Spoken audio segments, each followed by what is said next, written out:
అదానీ అవినీతి కథ కంచికి, సొమ్ములు జగన్మోహన్ రెడ్డి ఖాతాకి, 2,00,000 కోట్ల రూపాయల భారం తెలుగు ప్రజానీకానికి. ఇది నిన్న ప్రస్తుత అమెరికా అధ్యక్షుడు బైడెన్ ఉపన్యాసం నుంచి స్పష్టంగా చెప్పాడు. ట్రంప్కు అనుకూలంగా అమెరికాలో ఉన్నటువంటి ఇలాన్ మస్క్ లాంటి కార్ల యజమాని మొదలుకొని వీళ్ళందరూ కూడా మితవాద ఆర్థిక సంపన్నులు ఒకటైదారని చెప్పేసి అని స్పష్టంగా చెప్పాడు. అది ట్రంప్కు అనుకూలంగా. ఒకవైపు ట్రంప్ వస్తాడని తెలిసిన తర్వాత ఈ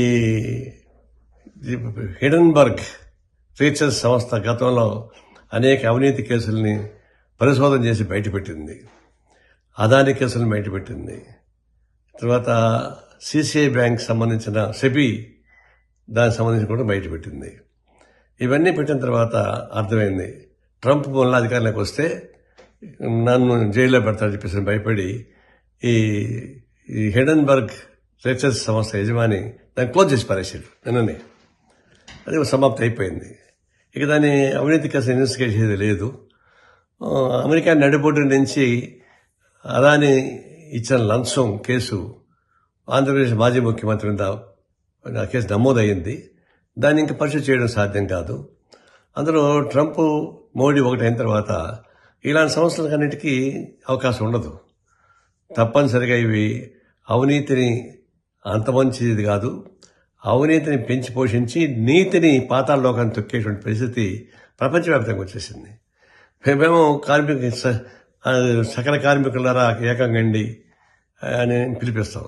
కానీ ఇప్పుడు అది అటకెక్కింది. ఈ సంపన్నులందరూ, దోపిడీదారులందరూ, మితవాదులందరూ ఒకటవుదామని చెప్పేసి అనే లైన్కి వచ్చారు. దానికి అటు మోడీ ఇటు ట్రంప్ నాయకత్వం వహిస్తున్నారు. దీన్ని బట్టి వామపక్షాలు తీవ్రంగా ఆలోచించాల్సిన అవసరం ఏర్పడింది. వామపక్షాలు ఒకటైతే తప్ప మిగతా ప్రజాస్వామ్య శక్తులకి కాన్ఫిడెన్స్ రాదు, ప్రజానీకానికి కాన్ఫిడెన్స్ రాదు. ఆ దిశగా ప్రయాణం చేయాల్సిన అవసరం ఏర్పడుతుందని చెప్పేసి నేను విజ్ఞప్తి చేస్తున్నాను. నేను ప్రస్తుతం అమెరికాలో ఉన్నాను. ఫిబ్రవరిలో వస్తాను. Please subscribe to the channel and download the Politicos app from the links in the description.